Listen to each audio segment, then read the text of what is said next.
Hello दोस्तों।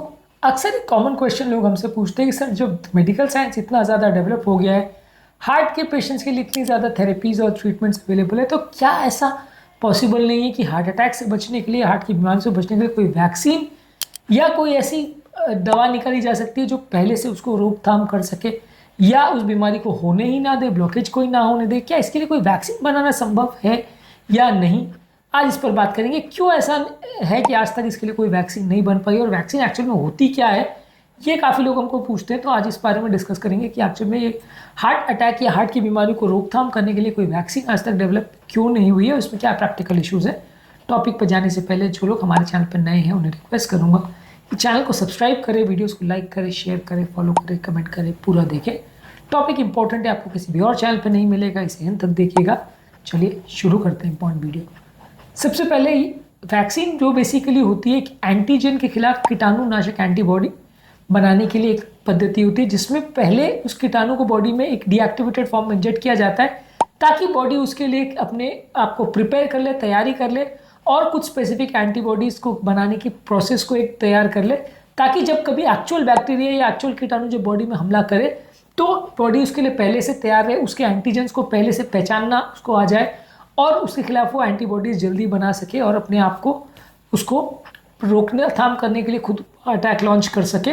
तो ये एंटीबॉडीज़ बनाने की तैयारी करने की प्रोसेस वैक्सीनेशन में होती है।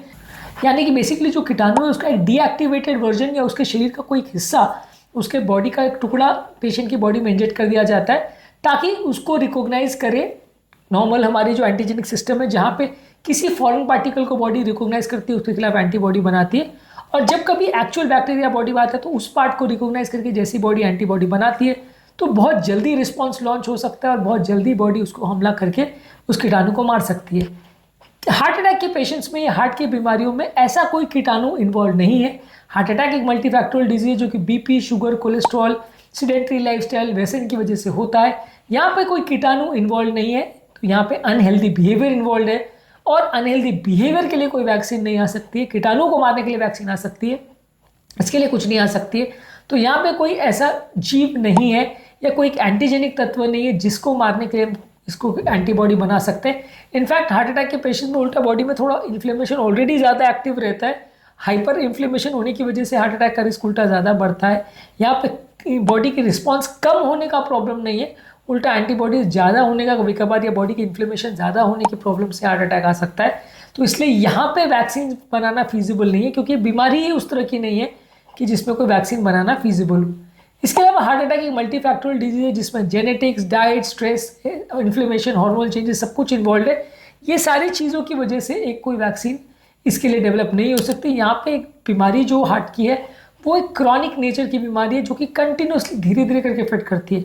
वैक्सीन ज़्यादातर तब असर करती है जब कीटाणु सडन हमला करता है और बॉडी उसके खिलाफ एक एंटीबॉडी का रिस्पॉन्स डेवलप करती है जिससे उस कीटाणु को मारती है। लेकिन जहाँ पे कोई बीमारी लंबे समय तक धीरे धीरे करके सालों में असर कर रही है वहाँ पे उसके खिलाफ एंटीबॉडीज़ बना पाना पॉसिबल नहीं होता है और वहाँ पे ये रिस्पॉन्स सिस्टम अक्सर फेल हो जाता है।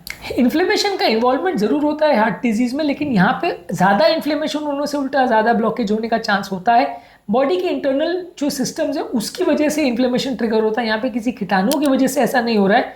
काफ़ी साल पहले कुछ बैक्टीरियाज पर रिसर्च चालू थी और ऐसा माना गया था कि कुछ बैक्टीरियाज की वजह से हो सकता है। इसकी वजह से कुछ कीटाणुनाशक दवाइयों को भी ट्राई किया गया था कि उन दवाइयों को देने के बाद ये कीटाणु को मार के शायद उससे हार्ट अटैक को रोका जा सके, लेकिन वो सक्सेसफुल नहीं हो पाया और कीटाणुनाशक दवाइयों के साथ जो स्टडीज़ हुई वो सारी फेल हो गई। इनफैक्ट इम्यूनिटी कम करने के लिए भी जो दवाइयाँ का ट्रायल किया गया या इन्फ्लेमेशन को कम करने के लिए भी जो चीज़ों का ट्रायल किया गया वो भी हार्ट अटैक को रोकने में उतनी ज़्यादा सक्सेसफुल नहीं हो पाती है।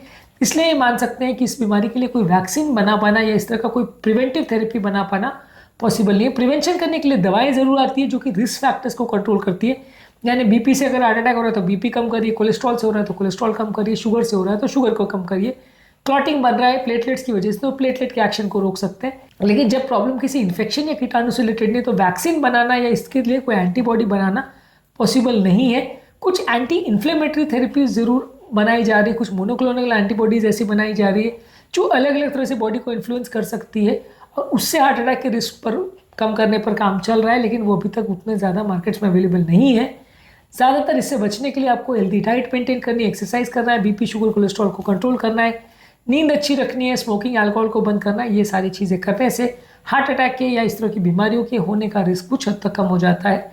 लेकिन वैक्सीन डेवलप होना इस बीमारी में पॉसिबल नहीं है, क्योंकि ये बीमारी का नेचर ही इस तरह का नहीं है कि यहाँ पे कोई वैक्सीन या इस तरह का प्रिवेंटिव थेरेपी बनाई जा सके। आज का एक अलग तरह का टॉपिक था, जिस पर एक अलग तरह के कॉन्सेप्ट और एक अलग तरह की क्वेरी को हमने आंसर करने का प्रयास किया। उम्मीद करूँगा कि आज के टॉपिक में कुछ नई बातें जानने को मिली होगी। जो लोग हमारे चैनल पर नए हैं उन्हें रिक्वेस्ट करूँगा कि चैनल को सब्सक्राइब करें, वीडियोज़ को लाइक करें, शेयर करें, फॉलो करें, कमेंट करें, पूरा देखें।